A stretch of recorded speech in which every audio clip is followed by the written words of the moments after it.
Well, good evening and welcome to the online wine tasting club. Alex has a new shirt. I do. We had to celebrate because this is Rioja Wine Month, and Rioja is all about big, bold colours and flavours and food and shirts, perhaps. That's your excuse. That's my excuse this one, by the way. I liked it. It was on sale. Fantastic, there we are. And that's what's so important. Well, welcome and good evening, Cheryl. Good evening to everybody in the chat. Good evening, Neil. Good to see you. Great to have lots of people in. So yes, as Alex said, it is Rioja Wine Month. So with that being said, we are going to drink some great Riojas. We've got some whites, we've got some rosés, we've got some red. But we've also, because of the great friends at Wines of Rioja, we've got some swag. So we're going to do a little bit of a giveaway. So anything you like tonight, use your Instagram, your Facebook, your TikToks, or whatever the kids are using these days. We don't really know what that is, but someone says it's or important. your Twitter, Bebo, MySpace, Friendster, all those kind of things. Because Friends Reunited. for the people who you need to get hashtag Rioja Wine Month in there. You need to get the online wine tasting club in there. You could put Trim Winery in there because that's where we are and that's nice. And you know, some photos and things because we have a Rioja wine keys and I can hear everyone at home going, ooh. We've got Rioja tote bags. Ooh. And we've got a Rioja little Duke that's enough for 6 bottles of wine. So you get a whole case in there to take round to your mate's house. So what we're going to do, we're going to give all that away to people who do their, you know, our favourite photos and things like that. The best photo will get a £25 gift card as well. But tell all your friends to do it as well, because if we get over, give me a number between 50 and 100. I don't know what I'm giving you a number for. Just give me a number. 73. If we get more than 73 people, use us with the Rioja hashtag and get Online Wine Tasting Club in there. Not only will you get all of these things, our favourite one, we will put a bottle of your favourite wine from the tasting into that for up to 5 people. Look at that. There we go. Look at that, look at that. So, we should get wine number 1 in the glass because that's what's important. But as we do, I'm going to do a little intro for Rioja, but we've then got Jane Parkinson, who's done a lovely little video for Wines of Rioja. And you know when you say I couldn't have said it better than myself? That's what that video is all about. Yes. But I absolutely love Rioja, and for those of you who have been following us since day one, we did Rioja at the very, very beginning, and then when we were in the depths of lockdown, I got very excited and got onto the Rioja Wine Academy and did my diploma in Rioja, which was really exciting because I think sometimes we think Rioja is just Tempranillo, and there's a load of words banded around like Crianza and Reserva and things like that. So we're going to explore that a little bit today as to what is important and you know what those things pick mean. the right bottle, and that's all we care about at this level. well, pick the right bottle for you. So what we're going to start with is the first 2 wines we're going to have. You can drink them together or separate. By together, it's we're not doing a blend. But these are both from a winery called Luis Cañas.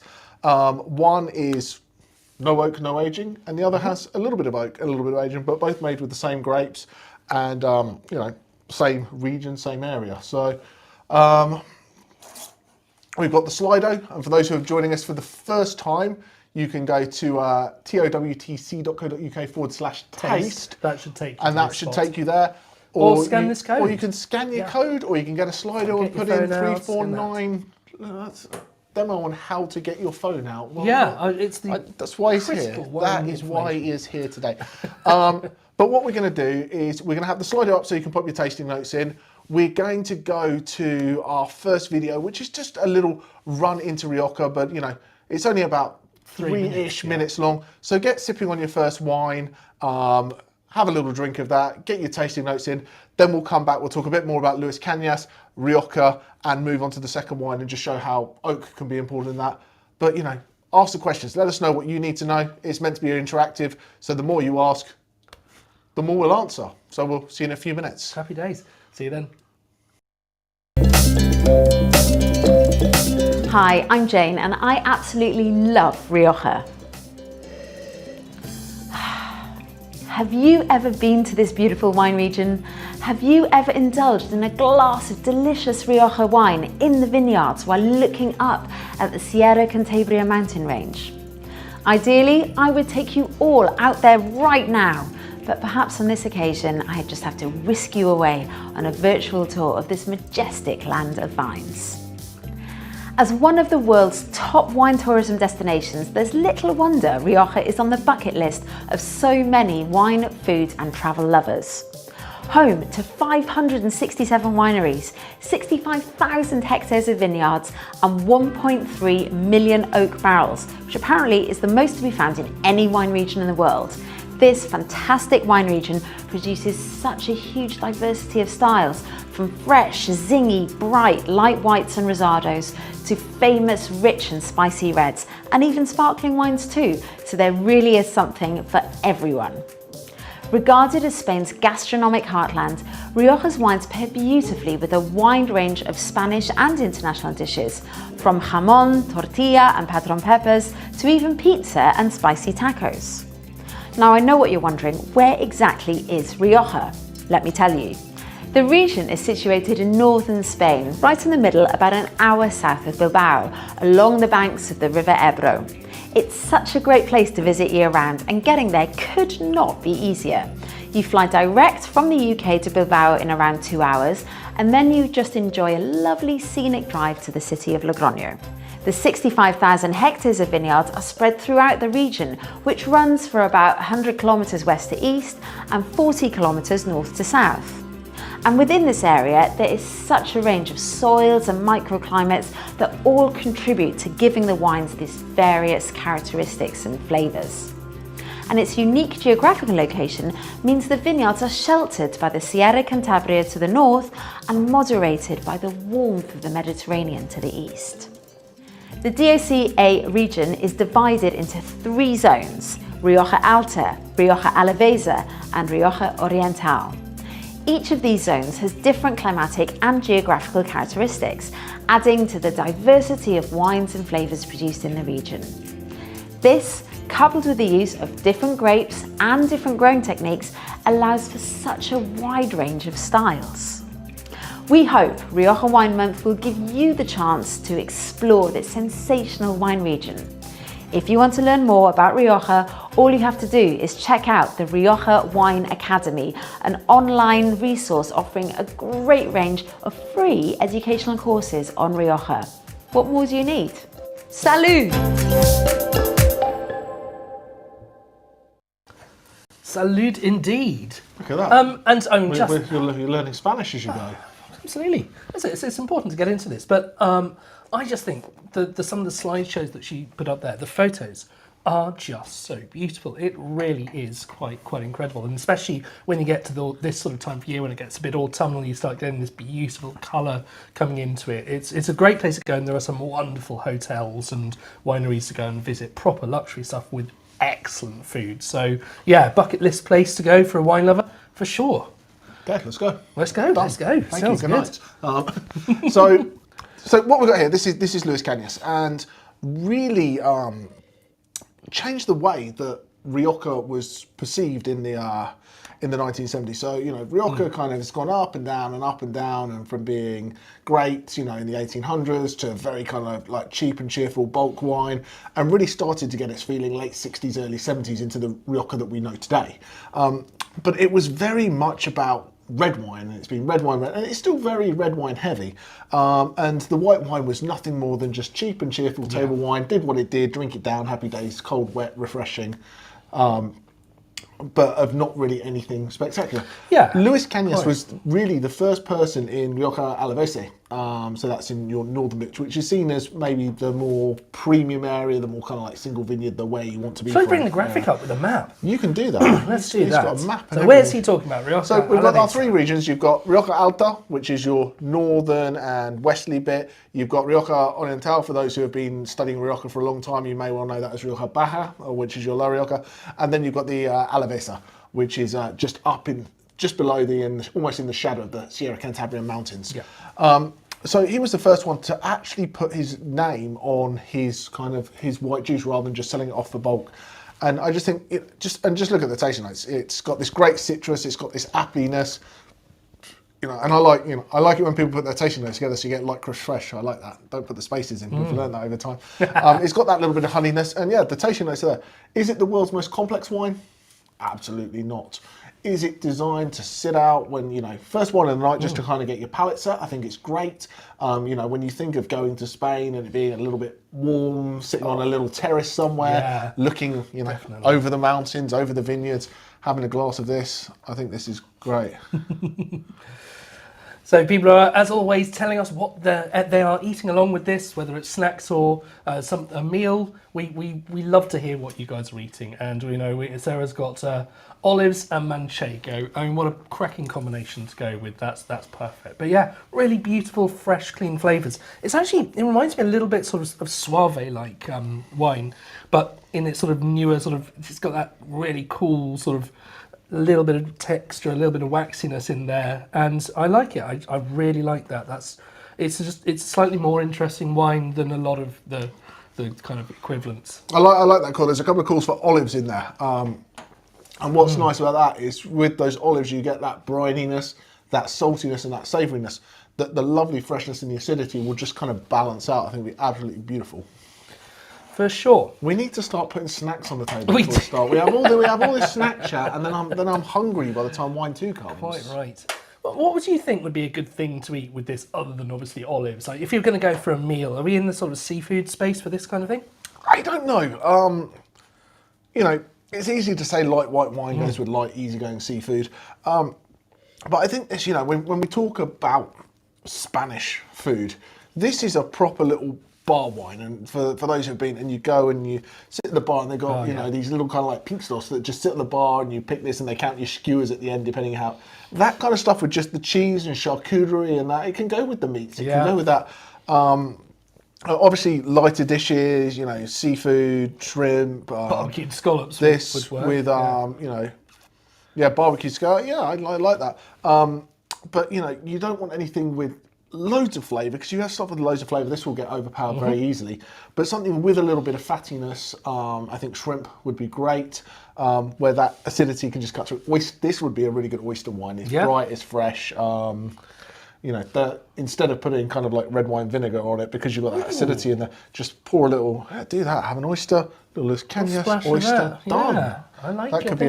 Could be a winner. That's really cool. I was actually sort of going more along the lines of like the sort of the Spanish tortilla de patatas, where you've got the waxiness of the potatoes coming through, and it's a very simple light flavour. That waxiness will sit, that same level that you'd have that fattiness on the palate. You just need that something to cut through it. But yeah, it's your main grapes when we talk about white Rioja are Viura and Malvasia, or Malvasia, depending where your pronunciation comes from. Right, yeah. You are seeing some other bits and pieces. There's now Tempranillo Blanco, which is just white Tempranillo, the same way that Pinot Noir became Pinot Blanc. It mutated and lost its colour one day.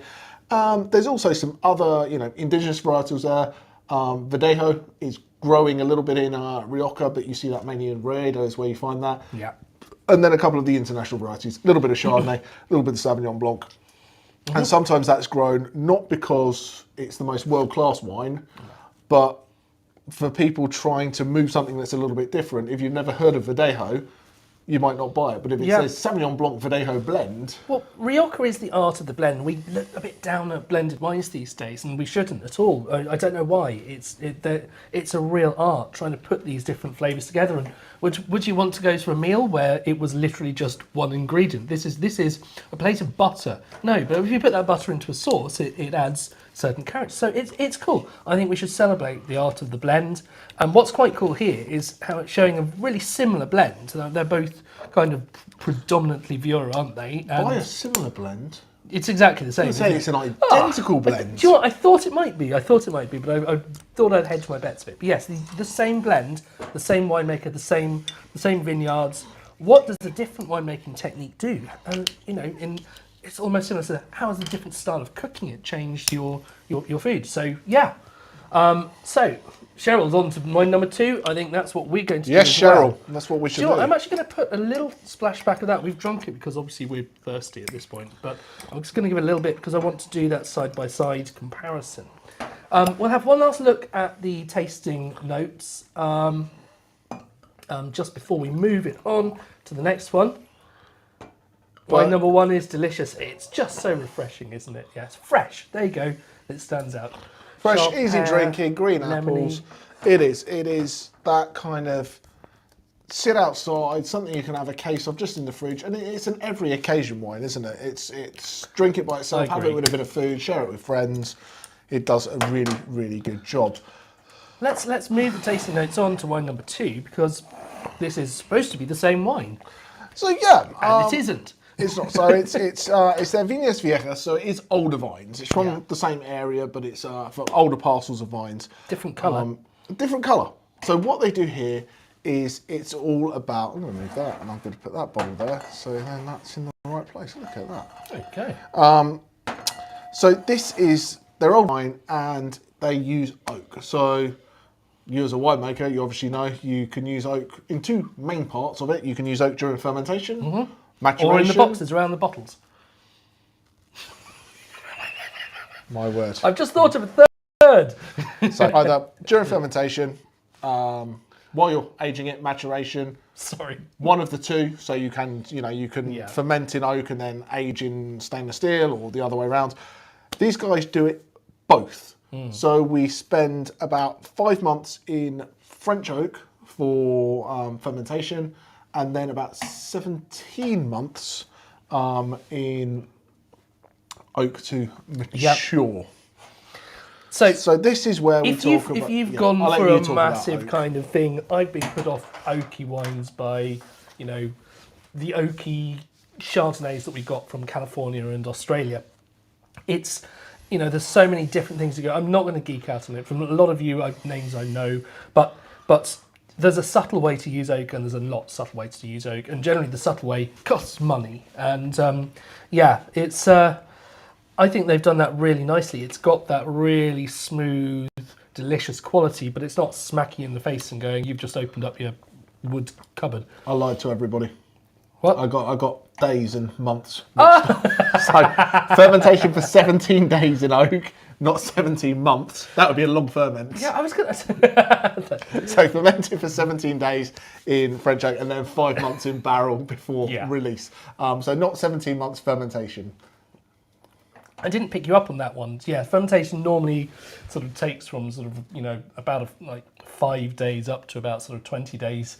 Temperature really comes into that. But doing it in oak barrels can give you a really kind of quite sort of struck match flavour on a lot of wines. So absolutely. But I think oak is important. Oak sometimes gets a bit of a bad rap, as you mentioned, the early 90s where it was oak, nothing but oak. But you look at the colour of this. Yes, it's deeper and darker, but it's not yellow. There were so many of these big oaky yellow Chardonnays coming out of, I don't want to blanket statement other countries, but California and Australia were probably some of the main culprits of making this over oaked style, because there was thought oak is expensive, so the more oak I use, the more premium my wine's going to be.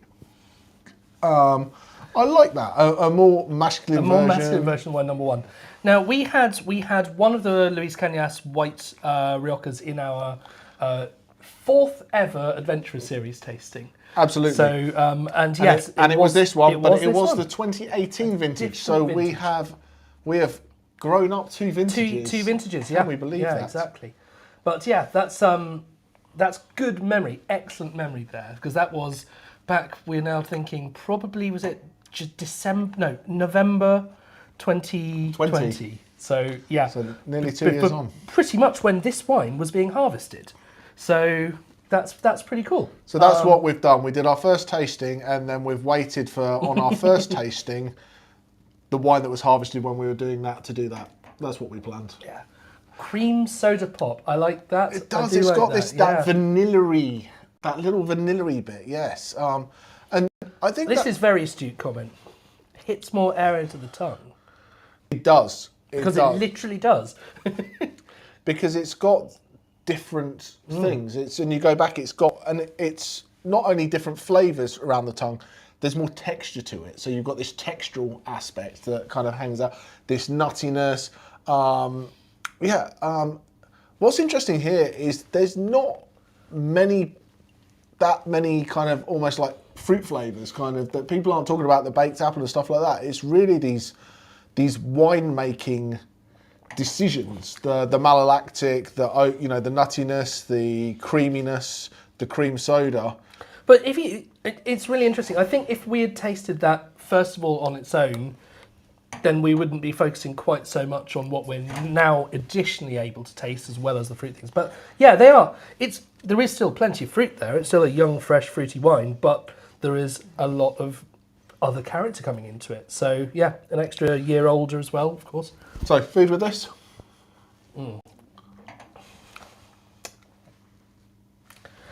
I don't know. I Don't don't know. look- It's don't more. look- It's more. Don't Certainly is look more. to the chat for, you know, people to help you out here. People don't care what I decisions. think. People don't care what I think. I would think something like a nice creamy chicken dish would go beautifully with that. That would be my kind of thing. This just sits for me Sunday roast chicken dinner. Just crispy skin, Oh yeah. roast chicken, roast potato, that kind of like fattiness, that all comes together. I think it would be absolutely fantastic with a side of. This cream soda tasting note is genius. I don't know if we've ever seen that before. That's Yeah, really and cool. as Neil says, it's definitely more of a food wine. This isn't something that you'd sit and drink. You know, sit going, oh, let's open this up and drink a bottle of it without anything to eat. You know, but it is. I think that's what's important about these tastings is not every wine is for every occasion. You want to try these things and go, okay, wine number one, I'm going to sit outside in the garden and drink a load of it, or get home from work and, you know, a wine I don't really need to think about. It's cold, it's out of the fridge, see you later. And then the second wine is for a different kind of occasion. You want to have a bit of food with it. This could be really nice with a cheese ball with like some manchego or something like that that's got that saltiness. It would be quite nice. So old vines. Let's quickly talk about that. What does that do? Why should you want an old vine? Surely wouldn't you want a nice young fresh vine that's all vigorous and everything? Why do people go, old vines are a good thing? By the way, I think they are a good thing, but... Oh, so they're a good thing because Alex says they're a good thing. Quite Wonderful. So it does work in two ways. That it really is about what kind of wine you're after.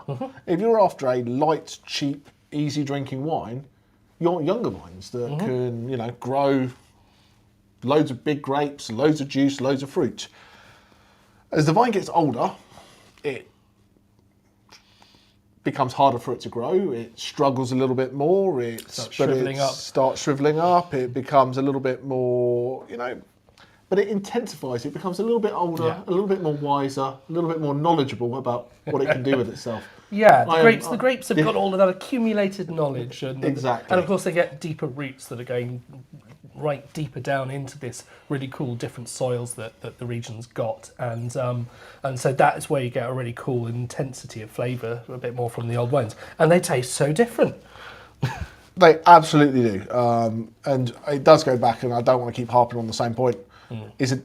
It's amazing how basically the same grapes from the same place can be so vastly different. Yeah. You know, if you put these as, you know, if you were first getting into wine, I put these down and said these are the same, people would laugh at me. Yeah. But there we go. So yeah, you know, there we go. Should we have a last look at the tasting notes, and then we can move on to a little touch of well integrated oak. I agree. It's nice. It's not standing out. It's not. That's where it's where if things are out of balance, it's a difficult thing. A bit of smoke in there again. Those kind of flavours come from where they toast the inside of the barrels. They literally light a fire just after they've made the barrel, and it kind of toasts that wood, so that can give you smoky, sort of spicy flavours into it, and can be easy to slightly overdo. But yeah, you get that. It's just a great contrast, isn't it? Like Cheryl says. So I'll pop that comment up. But yeah, I hope you've enjoyed that. That's a really interesting thing to see. And now, interestingly, wine number 3, the next one, I don't think I knew until quite recently that Rioja made rosés. It was just not something that I'd seen. But of course, they don't make rosés, they make rosados. And there's often a real stylistic difference between a rosé and a rosado. And the rosados that you find in Spain and Portugal tend to be a bit more, they've got a bit more substance to them, haven't they? Absolutely. So when we talk about Rioja numbers, we're about 9% white, 2% rosé, and if I've then done my maths right, that should be about 89% red. Yeah. So you see very, very little of it. And I also think when we talk about Spain in general and their rosé, you know, we generally go rosé. You've got the south of France, which is light, pale salmon, and the lighter the colour, the better the rosé is the feeling around. Yeah, of course. Then we go to America, where we've got our big, heavy, kind of like Zinfandels, these ones, deep, yeah. dark, pinky pink colours. Strawberries and in the glass. And you know. then we've got, in Europe, we find our blushes, our Pinot Grigio blush, our Tempranillo rosés, those kind of things. And they generally seem to be quite dark, but still, you know, fruity, dry, but dark. And they kind of sit in the middle. This one, like, if I was chucked that, I wouldn't be far off thinking that was Provence. No, it's perhaps a little darker, but not much. But not much at all. It's not that kind of classic Spanish deep dark, No. thick-skinned Tempranillo rosé. I'm going to quickly flesh up just because I forgot to. This is the view from the Luis Cañas winery, so it's definitely one to go. I mean, go and check out that sort of view, and you can see some of those old vines, these gnarly little bush vines that stick out the ground, and you hardly need any leaves in this scorching hot environment to capture the amount of sun you need to ripen the grapes. So they look kind of almost comical. It's just like mostly this sort of arm just growing out of the ground, and yeah, cool view of some of those old vines right there. Absolutely. And so the reason this isn't like a Tempranillo rosé is because it has no Grapes, no Tempranillo. So this is a blend of Graciano, Garnacha Tinta and Garnacha Blanca, and to translate, that's white and red Grenache. So what do you think? First thoughts, because you've not had this before, have you? I chucked this at you for fun. No, I have not. Oh, that's really good. Gosh, and it's got that sort of that strawberries and cream thing that's run in honey, but it's got so much more. It's kind of more sort of grown up. It's more got my sort of herbaceous flavours into it. Can you Really pop Neil's interesting. comment out? Because I love that. Where's that? At the bottom. A shock, one. but in a good way. So, yeah. I am a big believer. I love rosé. And rosé people annoy me when they go, "Hey, you can only drink rosé in July and August." This is a year-round rosé. This is, you know, for next month, you know, the American in me, this is your Thanksgiving rosé with your turkey. This is your Christmas rosé with your turkey. You know, That'd be great with turkey at Christmas. That really absolutely. So these guys are right up in the Sierra Cantabria Mountains. Yeah. And it's all old vines. Some of these vines are 80 years old for making rosé. And this is made by a guy called Abel Mendoza. So it's all the things that you expect to be done with good wine. It's two individual little plots on this lovely clay soil that holds enough liquid to ripen, but because it's in the mountains, still good drainage. It's all hand harvested, hand sorted. It's all the really high-end wine making techniques are being used to this. And then, you know, it's all done in stainless steel for a very, very short time to extract just a little bit of colour, but just the right amount of flavour. And I just think this is absolutely You're right, the taste spectacular. profile is most definitely not Provence. It's not, but it's got some real complexity to it and on a completely different way. And I love it. And I'm also loving this idea of the savoury strawberries, and I think that's a really cool I think that's that savoury characteristic is what sets it apart from anything else. That it's almost the fruit is almost underripe in a good way. You know what I mean? Yeah, yeah. It's not stewed strawberries. It's not stewed raspberries. It's this. Oh, I've picked these, and you know when you go and pick something, when you go like a pick your own strawberry thing, and you pick something and go, that'll be good in like another 2 days. Yeah. You know, it's just about that. It's got that kind of flavour to it. But I think it's an epic bottle of wine. I think everyone seems to be agreeing. I can't get over how yummy this is. It's fantastic. I love this tasting note of loganberry, and that's very cool because you start getting into some of these berries. So, talking of berries, what kind of grapes are in this one? It's Garnacha, isn't it? It's primarily? both the Garnachas, so white and red, and then we've got Graciano. So Graciano is about 50% of it. So it's 70% red, 30% white. So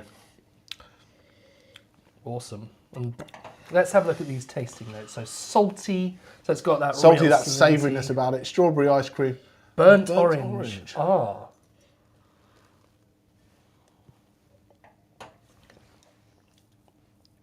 Yeah. Yeah, like that sort of where you sort of roast up a curl of orange peel before sticking it in an old fashioned. That's the kind of. You're a mixologist now. Apparently so. Look at that. Alex will be sending everyone old fashions in the next tasting kit with a burn your own orange. Very helpful. Way to do it. So we'll go back again, because we keep forgetting to do this on the other side. But food, I think we need to keep going back to food, because when we talk about Spain, it's a lot of what grows there goes together. It's such a culinary hotbed of great food, you know. Is this a food wine? Is this a drinking wine? Is it a equal opportunities wine? Drink it. I mean, it clearly works with. I think your poultry idea, that sort of stronger flavoured poultry, is a cracking mix. You think turkey and cranberry sauce? That's this is my charcuterie board. This charcuterie board, some salami, some little bit of pate with this. I think would be lovely. Sarah's all about drinking, so we're not going to disagree with that. Yep. And I like the fact that Rioja full of surprises. Yeah, that's a lovely comment. And it is. It's so easy to just think, oh, well, it's like a Marlborough Sauvignon Blanc. I'm going to pick up the one that's on special offer. I'll pick up a Rioja that's on special offer. But there's so much more to the region than just the sort of the simple, oaky, easygoing blend. So that is the perfect example of people finding I'm getting this right tonight. Cheryl's saying it's going well with salami. I told you, charcuterie board. Tapas, white beans in tomato sauce. Yeah! Excellent. And Cheryl's having it with salami, so yep. Okay, you can have that one. I like that idea. That's what we like Rules to of hear, lingual. so you're going to have a bottle of it, yeah. I think you've misspelt bottle. It's spelt CASE. Case. So what do we know? Abel Mendoza, he's obviously one of the winemakers on this project, isn't he? And I've forgotten the name of the other, but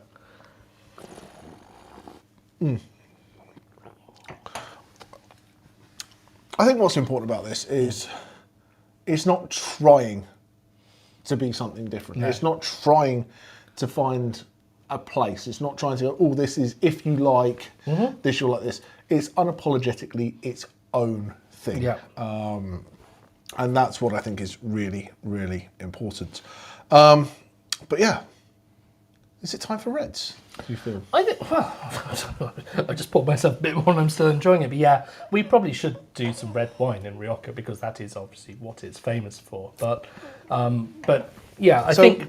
So while we finish up this and pour the next glass, should we show a little video of if you went to Rioja, what you could do with your red wine? So, and I think, get in the chat, let us know what you think, if we should organise a online wine tasting club trip to come and do this. Okay, let's go. Here we are. Get wine 4 in the glass.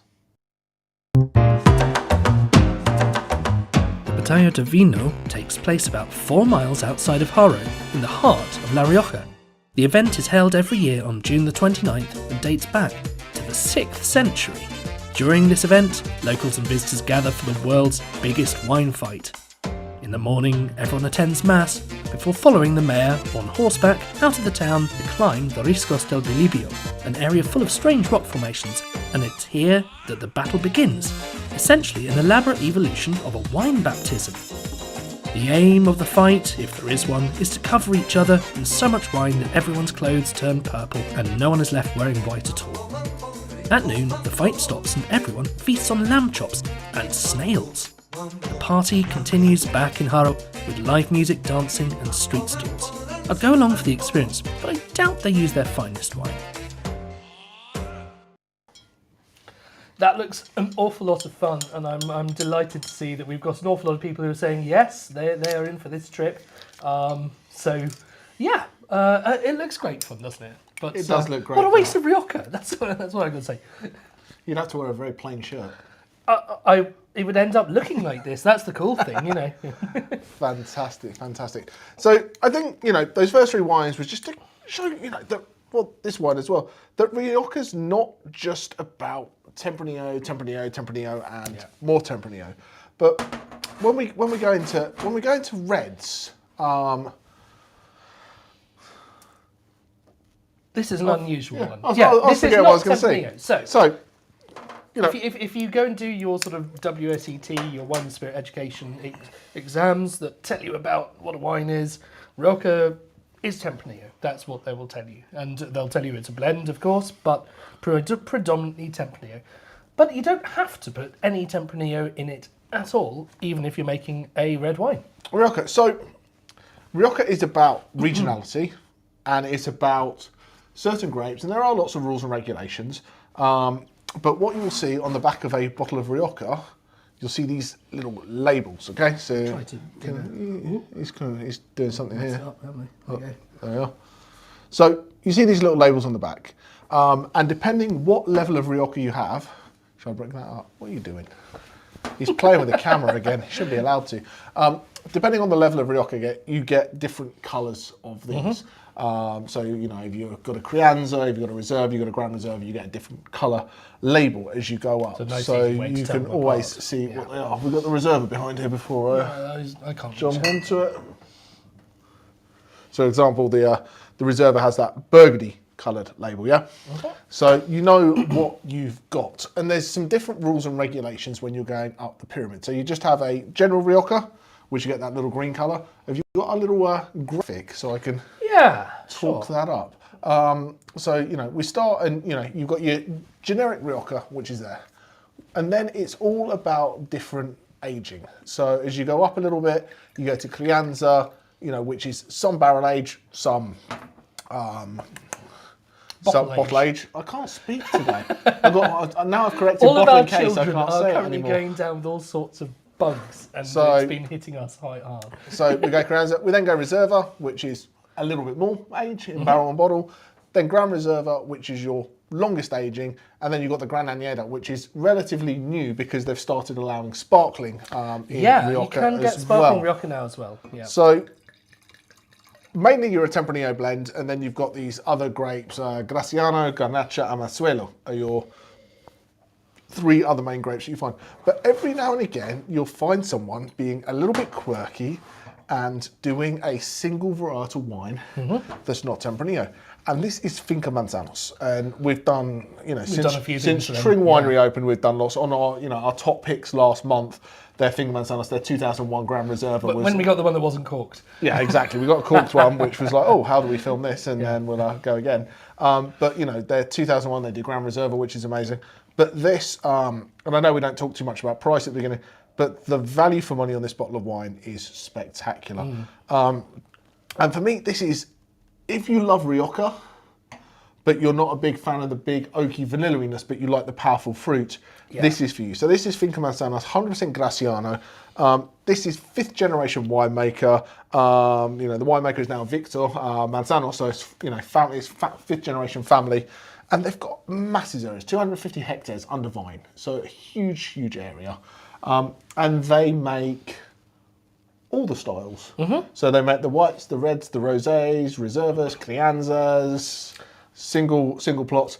And because they are as big as they are, they've always kept wine back. They've always got these library selections. And I don't want to talk too much about a wine that we're not tasting tonight, but their 2001 Grand Reserva gets on the shelf for under 30 quid a bottle. Yeah, and it's absolutely Mad mad value, the volume that they can offer.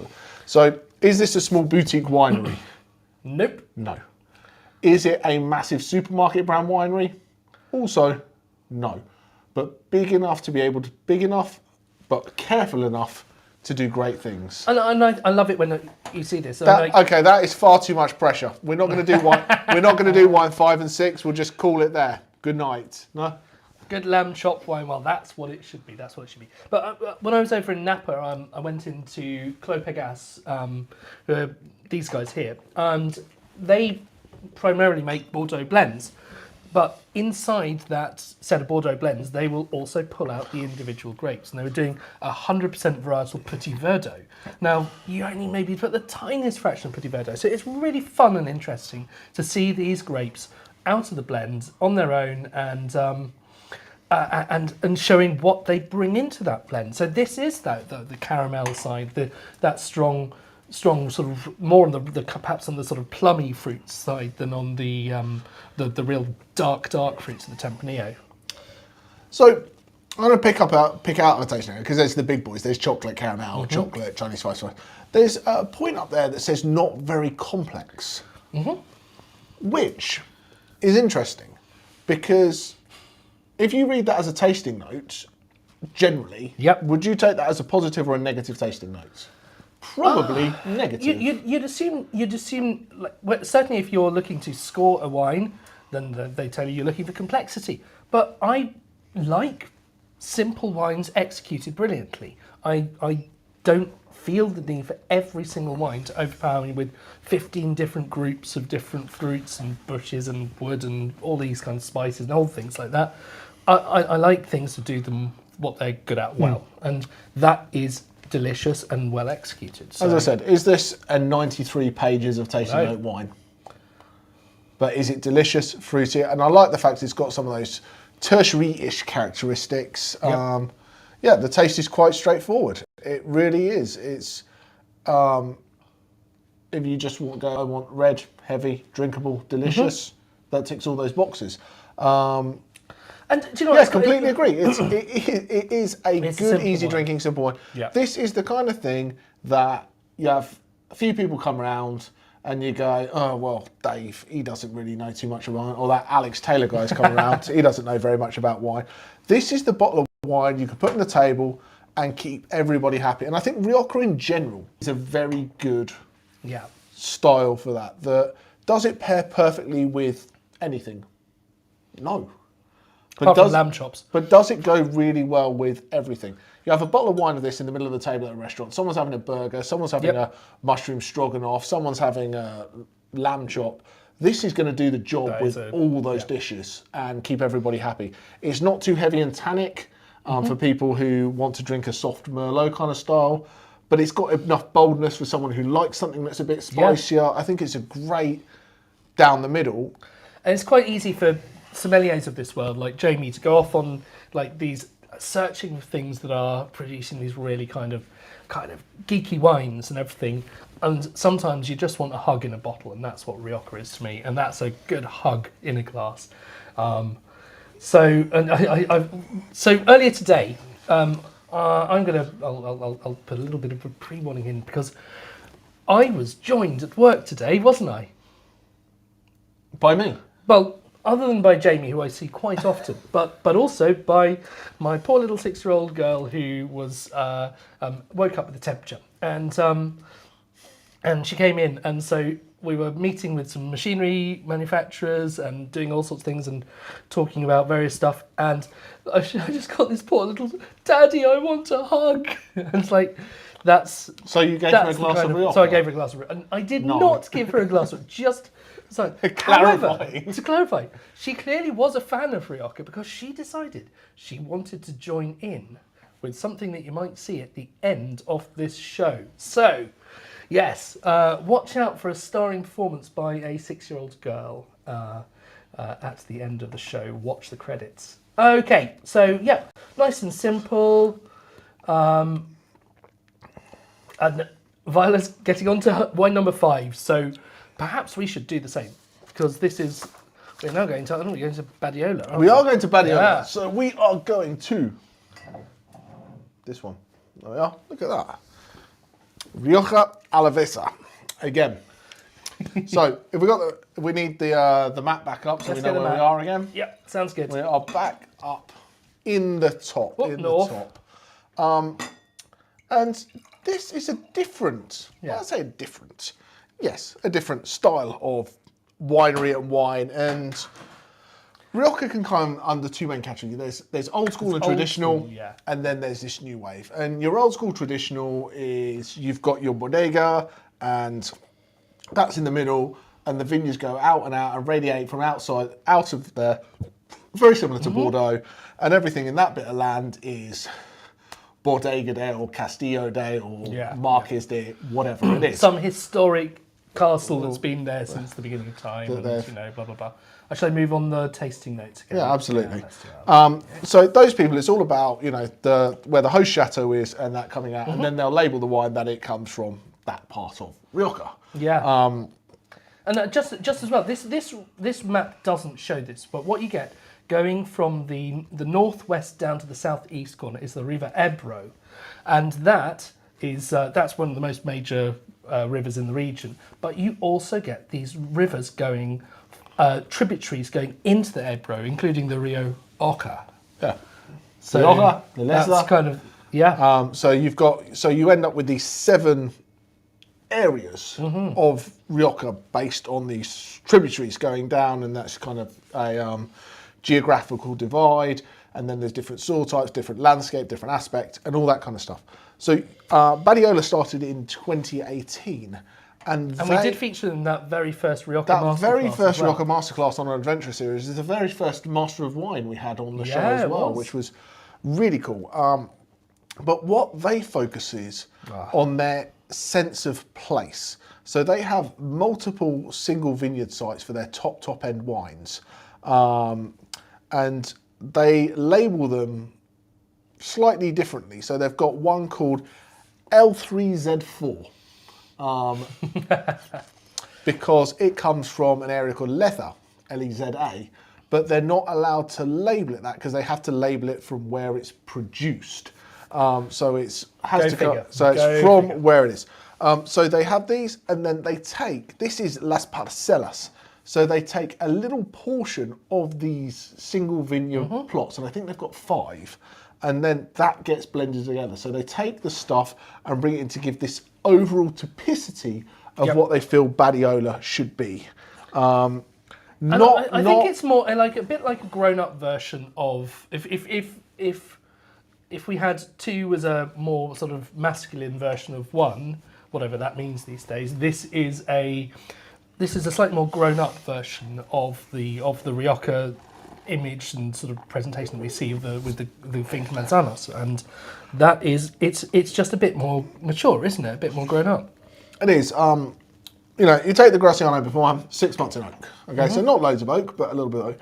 This, they only put 20% of the total wine into oak for 4 months. So it's basically walking it past an oak barrel for a few minutes. But yeah, it's got that lightness about it. It's all Tempranillo.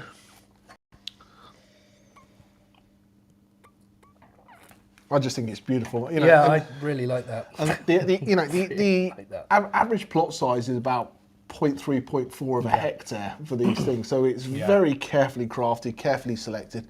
Lots of cherry. Night at a circus plummy fruitiness. Had to work that took me a little while there. That's great. I love it. I completely missed in the tasting notes for the previous one, by the way. I think there was Lancashire or something, wasn't there? Which is a bit of a new one to me, but I like that. There is a jamminess to it, of course. With all these wines, they tend to have that character. But is that a bad thing? I think there's more interest in this one to me. If you start trying to pick out those different fruits, which you can, you don't have to. It doesn't matter. If you like it, drink it. If you want to go digging into whether you're getting cassis or blackberries, then this does show a little bit more. But I think this could go on. I like this point here. I like this point. I think Wine 5 is more of a thinking person's wine. You sip it, you consider it, you go back to it. Yeah. Wine 4 is like, I drink that and go, that is lovely, give me some more. Yeah. This one, I'm a little bit more, what do I see there? I've got this, I've got that. I've got the I'd probably have that, the Graciano, I think I'd probably have I'd have something like pizza, And this I would have with something like, I don't know, venison or something. It's still really drinkable, but it's got that fruit that goes beautifully with those kind of gamey sort of flavours. And Yeah, this has been produced by a master of wine, and I think it shows. I think it's really cool. The vines are all quite old. They all average about 50 years. So you've got this intensity of flavour. You know, the winery's been around less time. Yeah. So they've not magically started in 2018 and got 50-year-old vines. Those vines were there. Okay, I've just before someone calls me out on my you said they started in 2018, and by my count, that's 4. Vines change hand, you know, they do, or they'll be run by a grower who just looks after them on their land, and they sell. And that's what they do with one most year of them. they They have contract growers to do what they need to do. So. I want a biltong with this, says Neil. Oh, that's cool. Well, the question before we answer any more questions, have we gone 5 for 5? Oh, we're 4 for 4, but yeah, you know, yeah. Cheryl, what's the score? Cheryl, he's a football shot. No football What are the chance. scores On the Cheryl doors? Well, it's a really interesting and classy one. If you want to try their other wines, I don't know if we've still got any left. But we don't, but I can get it. So if we can get it. So they have these single sub-region wines as well, and they're really that shows you the differences between these different places. And we could do it as a one-off tasting box, not as part of the show. That we could. Oh 5 my out word! of 5, pressure on. The real question, I think, is going to be what's going to be. I feel like this is a penalty shootout. It's not ideal. It's not ideal. 5 for 5, and we've got a song. We should retire after this. We should. So yeah, lots of cool smoky flavours again coming from the barrel's fireside. There's earthiness which comes from a bit of the age, the development. There's jam and fruit and cassis and things which come from the berries themselves. That's how you do it. So far, and we've got number 5 is the clear favourite so far, and another 5 out of 5. Happy days. My word. So no pressure, but we have a last wine, don't we? So absolutely. I just want to say quickly, you know, when we talk about alcohol, we're sitting 40% alcohol in here. Yeah. And it doesn't taste it. No. It's so well integrated, it's so well balanced. I think this wine is epic. If I have a 14% Pinot Noir, which is you know, it just is the wrong style for me. It's not the right thing because it doesn't have the same kind of tannins and body that match that alcohol level. So it's all things in life, just trying to get these different things balanced beautifully. And so if you had a kind of a light-bodied, feeble wine that was 14-15% alcohol, you'll really feel it in your mouth. It is. It's about what goes with what, and you can be high in anything. Yeah, as long as you've got that the other one's counteracting. balance. Yeah, counteractive. So what I'm going to say is, in my humble opinion, the first 5 wines, none of them were particularly indicative of what you expect a standard, typical nice aged Rioja to be. Yeah. So if we go back onto our chart now, we are going to the nice middle ground here with the Reserva. And that has to have 3 years aging with at least 1 year in barrels and 6 months in bottles. So you can split that a lot of different ways, of course. Absolutely. And that's, just to be very clear, that is a minimum. That's a minimum. Some people do more.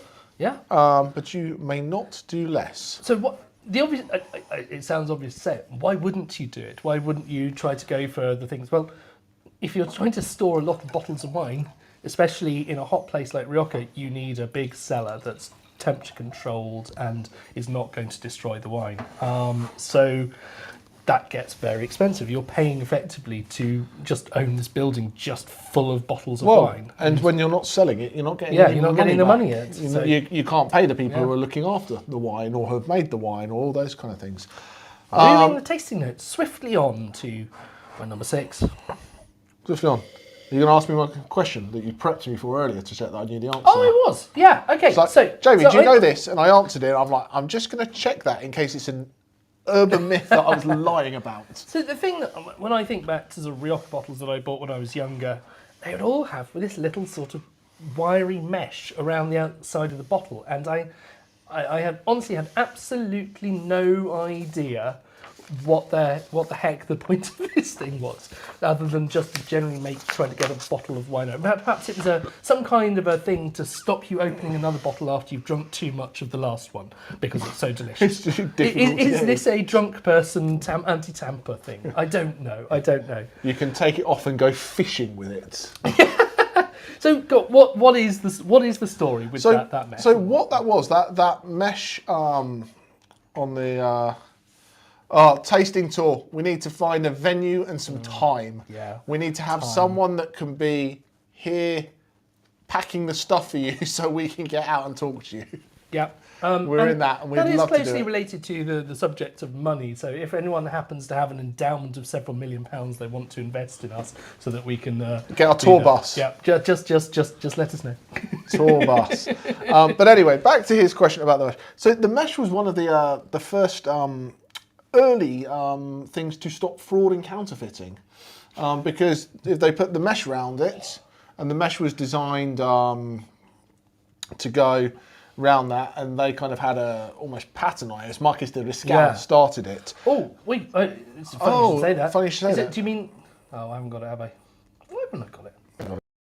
He was promising pictures of Marquis de Riscal, and now he's done Yeah, that. Marquis de Riscal had one of the most fabulous looking wineries in the world. It's just... What's going on there? Are we going there after our Rioja fight? I think it's got to be on the cards. You can stay there. It's a luxury hotel as well. That is such a going on there. That is beautiful. That is really beautiful. So yeah, that mesh was early counterfeit protection. So if it didn't have it on, don't buy it. Was the and kind of thing. counterfeit wine has been and continues to be a big problem in Spain. Spain, perhaps for some reason more than a lot of others, has had a lot of problems with fake labelling of wine. So you might occasionally see someone saying, you'll go and Google a wine afterwards because we've all done it. Yeah, it's fine, we get it. You go and Google the wine, and you find someone that's shipping these straight to you from Spain and offering a massive discount on it. There has been a lot of fake trade in wines, especially with Spanish wines. So do be careful on those ones. This is The first thing that hit me about this one was the intensity of the darkness of that fruit. It was like, the cassis that you put in with your champagne to make your Kir Royale. bit of Chambord in there. Yeah, It's got this chocolate, but then it's got incredible. this chocolate. It's got this texture. It's got this power. It's got this vanilla. It's got, and if you pull up, I think you've got it there.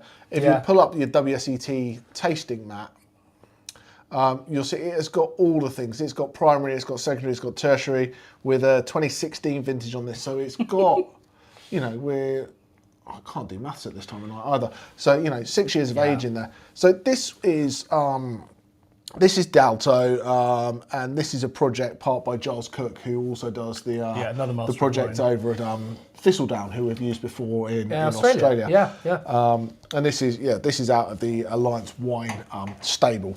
Really good stuff. So mainly Tempranillo, so classic Rioja, 80% in there, 15% Garnacha and 5% Graciano. But out of the with the aging stuff, it's on the young style of what they have to do in oak. It's 18 months in the oak, so therefore another 8 months in bottle before release. And I think that's a good thing to keep an eye out for with wines, and this, especially as far as like fake wines. If you see a Grand Reserva labeled 2019, that's another. that's fake. That can't exist. Yeah. And a big reason for this is they wanted wine to be drinkable. You see some of the big boys in Barolo. You get a 2020 Barolo, and you can't drink it. They expect you to lay it down, for 10 years. The idea with these is, yes, will this age further? Can you have another 10 years of this? Of course you can. But it's drinkable now. You won't regret drinking it now. It might do something over time, but they've done the hard aging work for you. You can taste the age on it. You absolutely, definitely can taste the age. If you know those things that you're looking for, I don't want to bring up the tasting notes because it's a bit geeky and we don't want to do too much of that. But yeah, you get those beautiful sort of leathery cigar-like flavours that come in. The regulars are in. The regulars are in the tasting notes. yeah. Can you see the main flavour? We'll get there in a moment. There's a lot of love for this wine. Lots of love for this wine. Which shows, it's classic. And this is why Rioja has always been a standard bearer for quality wine. It really has been. I don't know who it was. People are trying to get a hot tub going, you know. Excellent, I love it.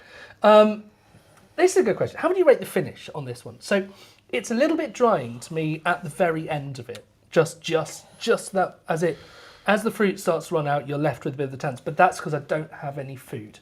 And if I had some food, that would have coated my tongue, and it would be perfect. But if we take scoring, it's definitely a medium finish rather than a long finish. Yeah, It's there.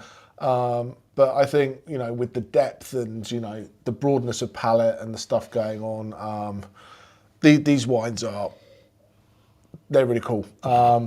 It's great to see the feedback that I do a half decent job of picking wines for people.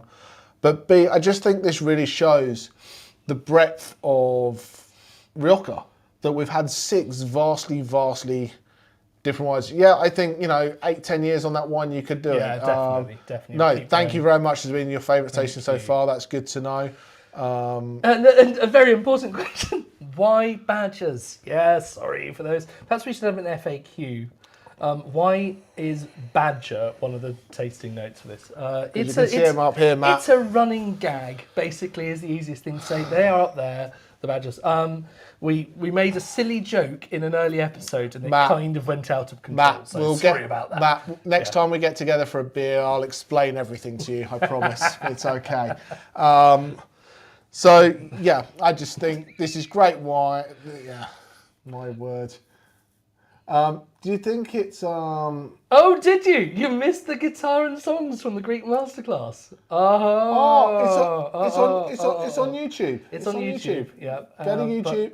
Go to YouTube. Skip the tasting. Don't worry about the tasting. Just watch Lee and Alex sing a song. We are going to move on to the wines of the night voting. This is a very important part of the tasting because we genuinely know which way you're going to go. Like for the Greek Islands tasting that we did a couple of weeks ago, there was one where I was absolutely convinced it was going to win, and he was convinced it was going to win, and it wasn't anywhere to be seen. And that's the lovely thing about this. What's hugely important about this, though, that sometimes we put these things up. This isn't about which wine wins and loses. I think every wine we put out here has been great tonight. Yeah, it's all about telling a story, isn't it? You know, we've also got to think that, you know, it's not a losing wine. No. You know, these winemakers put their life, their heart, their souls into making these great wines so we can sit and pick them apart, which probably isn't fair with them not here to be able to defend themselves. But, you know, we kind of, you know, I just think, I go back to it, this shows the breadth that Rioja can do, and it's not just all about your cheap and cheerful supermarket wines. See, I thought the Graciano would be much better. No, they can't see this. They can't see this. So I'm keeping it hidden. But this is the key message, that they're all fab wines, and I mean, it turns out if you go to a region that's renowned for making fantastic wines, you're going to find some good wines. So perhaps we should do that more often. Perhaps we should get on the case and go to places like, you know, doing some of the absolute classic regions. I've got a very strange sound here. Anyway, So who wants to see the results? Shall we give it a go? I think the only thing that matters is we're 6 for 6. What a surprise! Wine number 6. But look at that. Great to see the Rosado. A rosé, not far behind. Not far behind at all. Should we pop the prices up so people see how much they were? So I will say, as these prices come up, the rosé is epic, but the rosé is also epic for a reason. It's a small batch wine. So anyway, there we go. But that cracking wine at the end I think that the Alto Reserva $16.95. I just think, you know, is it that supermarket cost of a bottle of Rioja? No, but your 12 quid bottle of Rioja, for an extra 4 quid, that blows all of them out of the water by a country mile, doesn't it? And you know, think of how much you'd be paying for what would you get for 17 quid in a pub? You know. A large glass of New Zealand A Sauvignon Blanc. large glass of Sauvignon Blanc these days. Yeah, exactly. Cloudy Bay for one large glass. So, those are the prices. Do go onto the website, check them out. There's free shipping for any 6+ bottles, and we've got a bit of stock of these ones. We've got a bit of stock. I didn't have too much of the Reserva, but it seems there. So but there will be more. more. So If if the website says we don't have any, send me an email. Send it to me directly, jamie.smith@onlinetasting.co, and say I want more of this. So if there's ever anything that you like on our website that we don't have anymore via the website, send me an email and I can make it happen for you, unless it's a vastly limited edition thing that we can't see anymore. So before we go on, yes, we have unfortunately done another song, and it's really a bit bad because I for the first time in my life, I got to write the lyrics. He wrote the lyrics, and I thought they were actually really good. So tell us if you had a good night, and we will roll it on. Before you roll the credits, last thing, remember, send your pictures, hashtag Rioja Wine Month, tag us, tag Tring Winery, and next month we are going to New Zealand. No, we're not. No, we're not. Yeah, we are. You told me. Yes, we are. Next month we are going to New Zealand. That's where we're going. I don't know. And then we're doing Fortified. It's not Christmas yet. Oh, dear me. Well, anyway, thank you so much for being such wonderful, wonderful guests. We hope you've had a lovely evening. We have. It's always an absolute pleasure to get to share such fun wines and to tell the story of a region and to hear all of your amazing tasting notes and food pairings that you're going for. So fantastic. Really great fun. We'll see you next time. Thank you. Tell a friend to come and join you. We'll see you again. Cheers. Good night. Good night.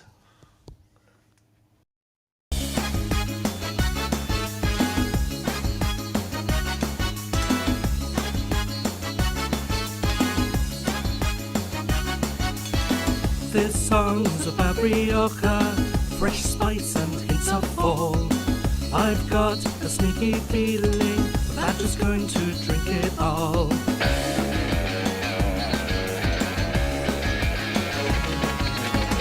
We love the oak sensations, it makes the fruit taste bright. It's all about great aging that makes this wine taste right. You have to pull the cork out and go drinking every day. Crianza or a Grand Reserva, or try another way. It makes you feel okay. Pour a glass right now, drinking some great Rioja. Sniff and taste and swirl, drinking some great Rioja. The juice is ruby red, gets a small hint of mocha. So many styles, he said, drink some great Rioja. Drink some great Rioja. He's drinking some great Rioja. Drank wine in Halavesa on a hillside in our sight. We had Venura and Tempranillo, and then we stayed there another night. You'll never drink the water, and you won't want French champagne. And once you have a Grand Reserva, you'll never be the same. This wine tastes so insane. Pour a glass right now, drinking some great Rioja. Sniff and taste and swirl, drink some great Rioja. The juice is ruby red, and I get a small hint of mocha. So many styles, he said, drink some great Rioja. Drinking some great Rioja. Drinking some great Rioja.